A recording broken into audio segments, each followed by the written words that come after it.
Hello friends, good morning. কেমন আছো তোমরা সবাই? আশা করি ভালো আছো, আমিও ভালো আছি। নতুন একটা ব্লগে তোমাদের সবাইকে স্বাগত। তো আজকে হচ্ছে বৃহস্পতিবার। তো সকালবেলায় আমাদের এখন সকাল বলতে এখন ওই 11টা মতো বাজে। আর তোজো এখানে দেখো হাততালি দিচ্ছে, আনন্দ হচ্ছে। কারণ আমরা আমাদের যেখানে পুরোনো বাড়ি ছিল সেখানে বেড়াতে যাব বলেছি, ওই জন্য তোজোর আনন্দ হচ্ছে। আর এদিকে তোজোর বাবা এখন অফিস যাচ্ছে, তো আমরা এই গাড়িটাতে করেই ওই পাড়ায় গিয়ে নেমে যাব।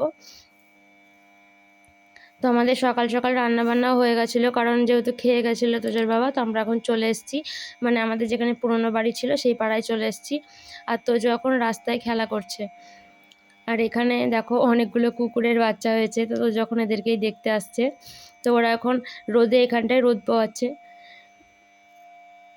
আর দেখো একটাই ভিতরে ফাঁক আছে, ভিতরটাই ঢুকে যাচ্ছে। তো যে ওদেরকে দেখতে চলে আসছে। এই দেখো এই ভিতরটাই ঢুকে আছে, কিন্তু দেখা যাচ্ছে না। তো যে আমাকে হাত দিয়ে দেখাচ্ছে মা এখানটায় ঢুকে গেছে। তো যে ওদেরকে ভাই ভাই তাই বলে, ছোট বাচ্চা দেখলেও ভাই বলে। তো কুকুরের ছোট বাচ্চার জন্য ভাই ভাই বলছে। আর এখন দেখো রাস্তায় ছুটে ছুটে বেড়াচ্ছে।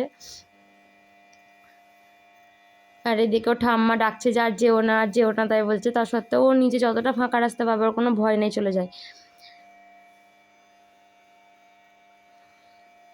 আর তোজোর পিসি এদিকে তোজোকে টুকি দিচ্ছে। তো তোজো মিচকি মিচকি হাসছে আর দেখতে আসছে এখন। আর আমি যাচ্ছি এখন আমাদের যেখানটায় পুরনো বাড়ি ছিল, তো সেখানটাই তোমাদের দেখাবো। তো এখানে দেখো আমাদের শিব মন্দির আছে। তো শিব ঠাকুরকে প্রণাম করলাম। তো আমাদের পুরনো বাড়িটা ভেঙে দেওয়া হচ্ছে, ওখানে নতুন বাড়ি করা হবে।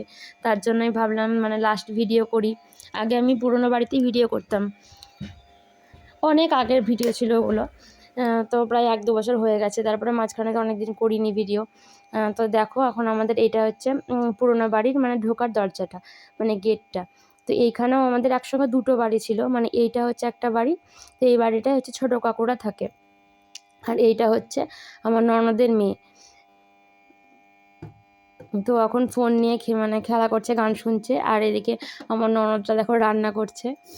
তো আজকে যেহেতু নিরামিষ তাই বেগুন ভাজা করছে।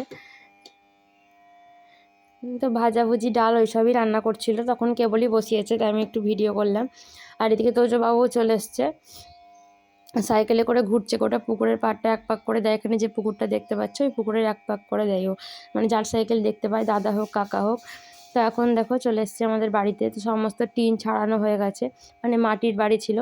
আর এই দেখো বাড়িটার কি অবস্থা। তো এই বাড়িতেই আমি 3 বছর থেকেছি, বিয়ের পর। তো আমরা সবাই মিলে অনেক আনন্দ করতাম এই বাড়িতে। আমাদের জয়েন্ট ফ্যামিলি ছিল। আমার শ্বশুর, কাকা শ্বশুর সবাই একসঙ্গে থাকতাম, তাদের ছেলে মেয়েরা। আমরা 10-11 জন ফ্যামিলি মেম্বার ছিলাম। এখানটা যে জায়গাটায় দেখছো বারান্দায়, এখানে বসে আমরা খাওয়া দাওয়া করতাম। এই বাড়িটাই আমরা আমাদের রান্না হতো, খাওয়া দাওয়া হতো, থাকতাম অন্য রাত্রেবেলায় ঘুমাতাম অন্য একটা বাড়িতে, কিন্তু সারাদিন এই বাড়িতেই থাকতাম। তো এই যে ঘরটা দেখতে পাচ্ছ, এই ঘরটা এখন ভেঙে গেছে। তো খারাপ অবস্থা খুবই। এই ঘরটা আমাদের রান্না থাকতো। আর মাঝখানটা দিয়ে সিঁড়ি ছিল। আর এই পাশটাই ছিল ঠাকুর ঘর। আর এই পাশে এরকম একটা বাক্স রাখা থাকতো, তারপরে মাঝে মধ্যে বসাও হতো আমাদের। তো অনেক স্মৃতি জড়িয়ে আছে এই বাড়িতে, অনেক আনন্দ করেছি আমরা। তো বাড়িটা ভেঙে দেওয়াতে মনটা একটু কেমন লাগছে। আর এই জায়গাটা দেখতে পাচ্ছ, এই জায়গাটায় আমরা আগে রান্না হতো, রান্না করতাম, রান্নার জায়গা যেটা বলে সেটা। আর এই পাশটায় আছে হরি মন্দির। হরি মন্দিরটা এখনও ছোটো কাকিমা হরিতলায় জল দেয়, পুজো করে। এই যে এখানে দেখতে পাচ্ছ হরি মন্দির। আর এই উঠোনটা দেখছো, এইরকম শীতের সময় আমরা একসঙ্গে বসে ভাত খেতাম উঠোনে, বেশ ভালোই লাগতো। কিন্তু সেই সব আর হয় না এখন। আর এখানটায় দেখো কলা গাছ, আমাদের বাড়ির সামনে কি সুন্দর কলা ধরেছে গাছটায়। আর এই পাশে গরু বাঁধা আছে, আর এই কলটা। আর এই পাশে হচ্ছে বাথরুম। তো বাথরুমে ভোটের প্রচার করা আছে, এগুলো অনেক আগের ভোটের করা আছে, ছবি দেওয়া আছে। তো যখন নিয়েছে একটা বড় লাঠি, লাঠি নিয়ে এখন ছাগল তেড়ে বেড়াচ্ছে। তো ছাগল কুকুর যাই থাকছে ও সেই মারতে যাচ্ছে। তো কুকুর থাকলে কামড়ে দিলে তো অবস্থা খারাপ, তার জন্য সবসময় ওকে চোখ চোখ করে রাখতে হচ্ছে। আর এইটা হচ্ছে আমাদের দুর্গা মন্দির। দেখো কতটা সুন্দর, আমার তো খুব ভালো লাগে আমাদের গ্রামের দুর্গা মন্দিরটা। আর আমি বাড়ি চলে এসেছিলাম দুপুরবেলায়, তোজোকে খাওয়ানোও হয়ে গেছে। তখন বিকালবেলা তোজো ঘুমিয়েছিল একটু, ঘুম থেকে উঠে এখন একটু কোলে নিলাম ওকে। আর দেখো গুড় ঝুড়ি খাচ্ছে, মানে ও খেতে পারে না, ওকে একটু দিয়েছি, মানে এখনও ভালোভাবে কামড়াতে পারে না, অতটা শক্তি আসেনি দাঁতে। তোর বাবা এনেছিল একটু দিলাম। আর এদিকে জামা কাপড়গুলো দেখো মেলা আছে, এগুলোও তুলে নেব, একটু পরে তুলবো, একটু ভেজা ভেজা আছে। আর এখন চলে এসছে আমাদের বাড়ির সামনেটায়, তো এরা গেছিলো কুল পাড়তে, তো তোজোকে নিয়ে কোলে নিল, একটু আদর করলো। তোজোর পিসি হয় একটা, একটা তোজোর দিদি হয়, এদের সঙ্গেই তোজোর খেলা আড্ডা সমস্ত কিছু, এদেরকে পেলে আর কিছু চাই না তোজোর। তো এই যে দেখো মানে ওড়নাটার মধ্যে কুল বেঁধে রেখেছে, অনেক কুল নিয়ে এসছে পেরে।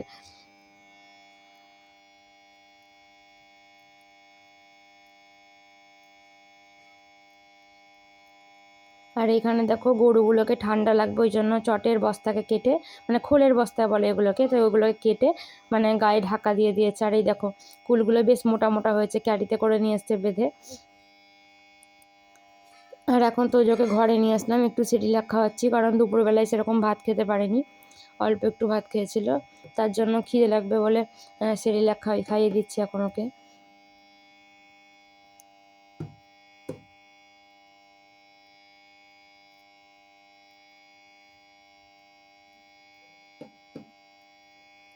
তো খাওয়ানো কমপ্লিট হয়ে গেছে, তারপরে একটু মানে ওকে যেহেতু আজকে স্নান করায়নি, মানে ঠান্ডা দিন ছিল আর একটু নাক ঝরছে, ওই জন্য স্নান করায়নি, ওই জন্য দেখো একটু ক্রিম মাখিয়ে দিচ্ছি এখন, আর টিপ পরিয়ে দেবো। আর ক্রিম মাখতে টিপ পরতে খুব কষ্ট আমার ছেলের, তখন পাউডারটার হাতে দিলাম, তারপর এখন টিপ পরিয়ে দেবো কাজলের।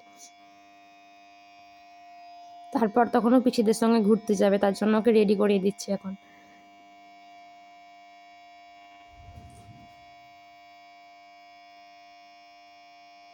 তো টিপ পরিয়ে দিয়েছি, তো টিপটা তো সঙ্গে সঙ্গে দেওয়া মাত্রই ঘেঁটে দেওয়ার চেষ্টা করে, মানে ওইটার অভ্যাস হয়ে গেছে, নিষেধ করলে ওইটাই ও করবে আগে, তার জন্য তাড়াতাড়ি করে দেখো পাউডার দিয়ে দিচ্ছি কপালে একটু, তাহলে অতটা ঘেঁটে যাবে না। তো আমি আগে বাড়িতে মানে কাজল মানে পেতে সেগুলো ব্যবহার করতাম, কিন্তু এখন আর করি না, এখন ব্লু হেভেনের একটা কাজল আছে, মানে দামও কম আর অথচ খুব সুন্দর, তো ওই কাজলটাই এখন বাবুকে দিই। আর চোখে তো পড়াই না, প্রথম থেকেই ডাক্তার নিষেধ করেছিল, ওই জন্য পড়াতাম না চোখে, শুধু টিপটাই দিই। তখন টুপি পরিয়ে মোজা পরিয়ে মানে জুতো পরিয়ে সব রেডি করে দেবো।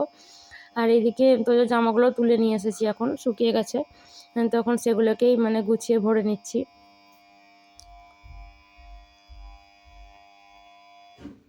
কিন্তু এগুলো হচ্ছে বাড়িতে পরার জামা তোজোর, মানে যেগুলো সবসময় বাড়িতে পরে এই ব্যাগটার মধ্যে আমি ভরে রাখি, তো সেগুলোকে এখন আমি গুছিয়ে নিচ্ছি।